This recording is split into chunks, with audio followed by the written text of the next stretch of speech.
Hello, my name is Clint Volk, Fire Chief of Mason County Fire District 6, proudly serving the community of Union.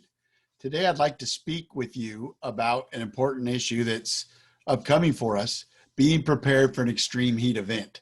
I'd like to acknowledge our partners in this endeavor. We partner with FEMA and the Alderbrook Golf and Yacht Club Emergency Preparedness Advisory Committee, and thank them both for their support and help in getting this critical message out to our community.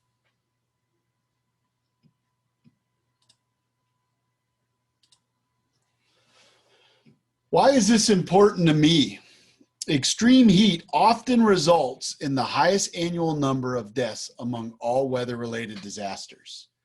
When we get into extreme heat scenarios, especially in Western Washington, where we do not see temperatures of high 80s into the 90s and then topping into the 100s a lot at all, we're not used to it, we're not acclimated to it, and it has a significant impact on our bodies and our well-being.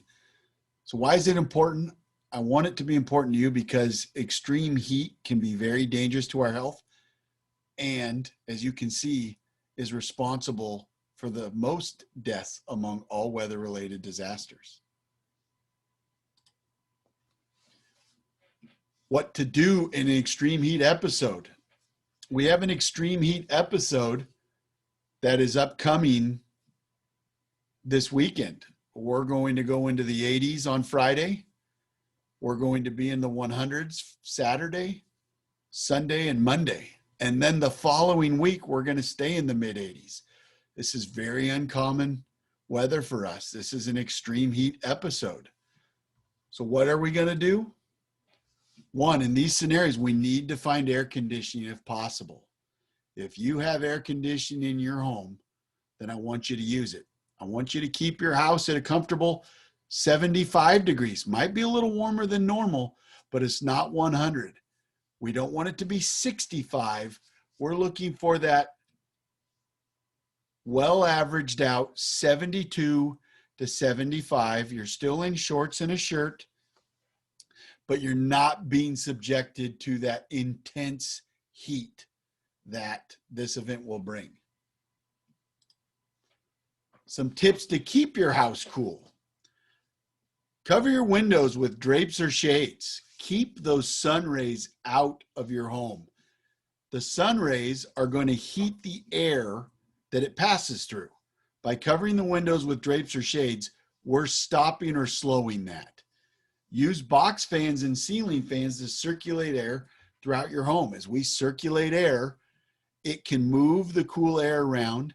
It makes you feel more comfortable, and it'll keep the home at a more comfortable temperature than with no circulating air. And then finally, last tip, keep cool air in your home by reducing the times you open doors and windows.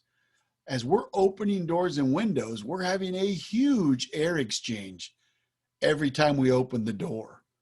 A lesser event if we open a window, but many windows, we can exchange the air in a house quite quickly. So keep those doors and windows shut and closed, and that'll keep that cool air in your home. Homes without air conditioning, I want you to remember the cooling power of water.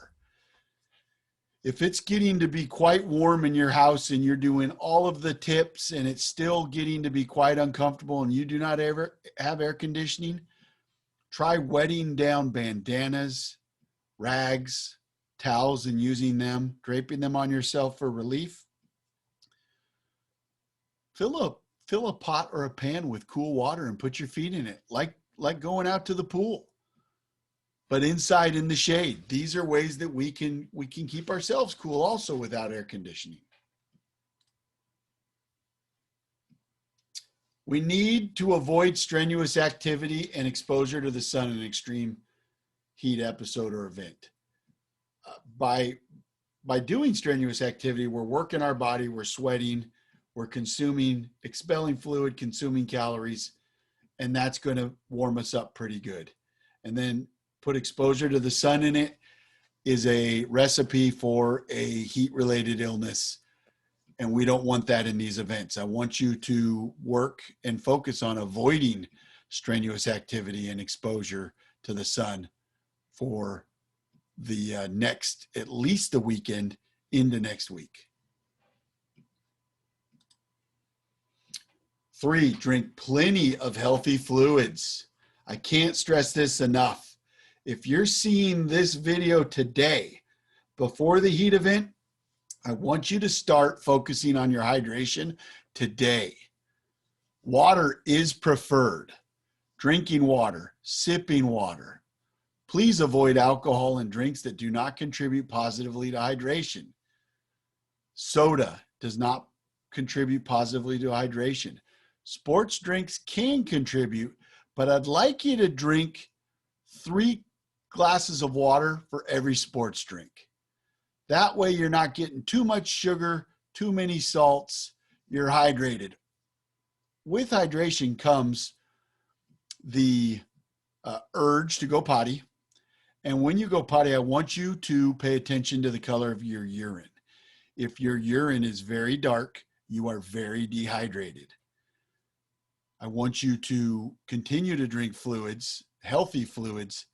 And as your urine starts to lighten, when you get to almost clear, you know you've achieved that goal of being very hydrated. Work at keeping your urine that color. I know it's a little crude to talk about potty time activities, but it is the easiest way to really evaluate how our hydration is going, is evaluating the color of our urine.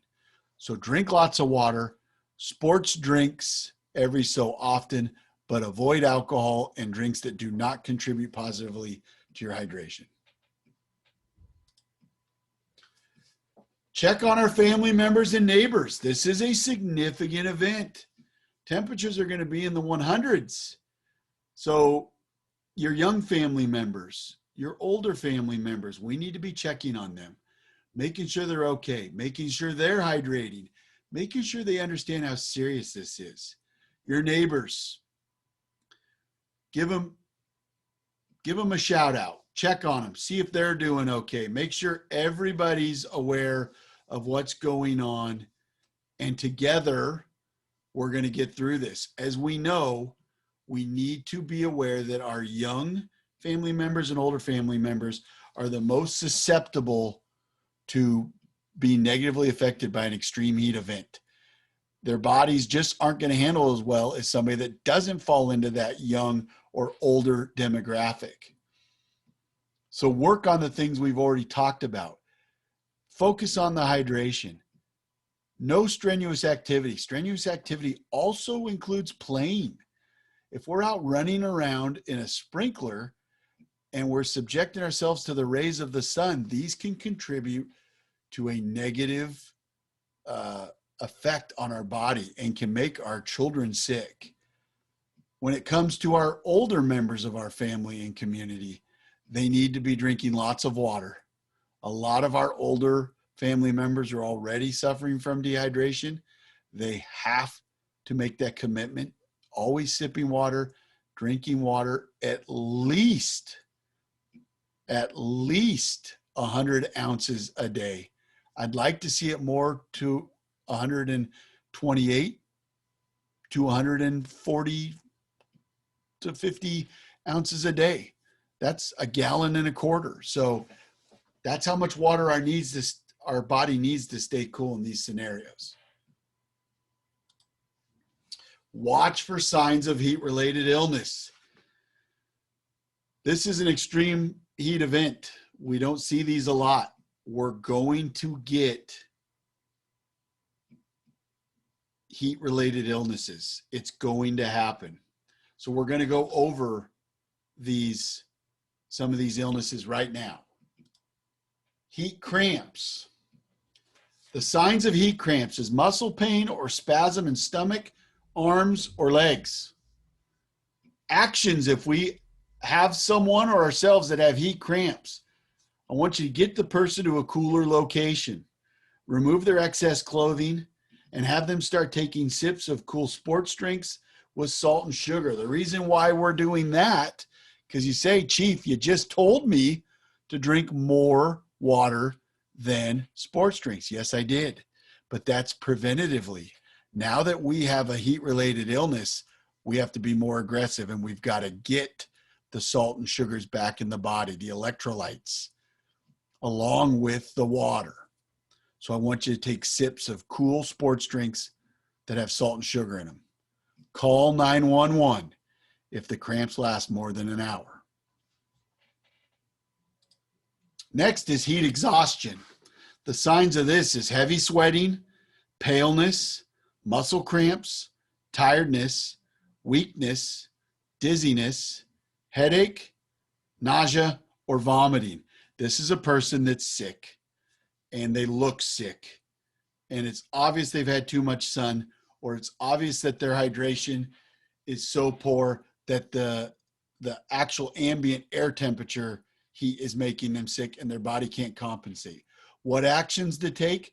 This person needs to get to a cooler location and lie down. We need to actively cool them. Not aggressively. I'm not saying you're putting them in an ice bath or anything like that, but passive cooling. Get them out of the heat, maybe some passive fan or somebody fanning them. Remove the excess clothing and have them taking sips of cool sports drinks with salt and sugar. Why not big drinks? Because they're sick. And if we put too much cold product into them, it's going to make them sicker. That's why we talk about cool, not cold. So they're taking sips because we have to build this back slow. Call 911 if symptoms last more than an hour. Heat stroke, this is the big one. This is the worst case scenario in our heat-related illnesses. Heat strokes, the signs are extremely high body temperature above 103 degrees, red, hot, and dry skin with no sweating. If their body has stopped sweating, that's a call 911 scenario because they can no longer compensate.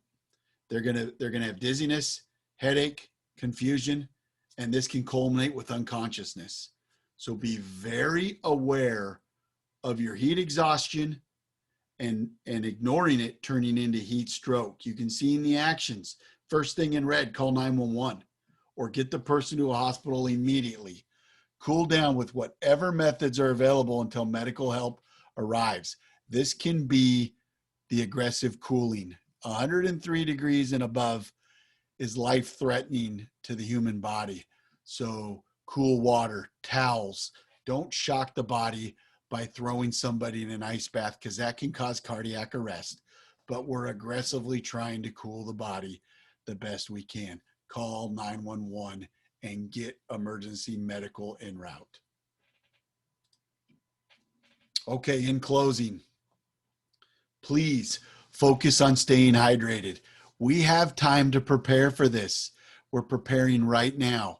By watching this, you're starting that process. Start to drink your healthy fluids now. Get your urine into a clear state now, and then you can maintenance that hydration through this extreme heat event that we're getting ready to have. Keep your house as cool as possible and stay out of the sun if possible.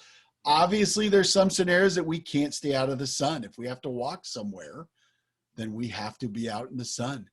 Do everything you can to reduce your exposure to those sun rays, and then understand the types of heat illness and what actions to take.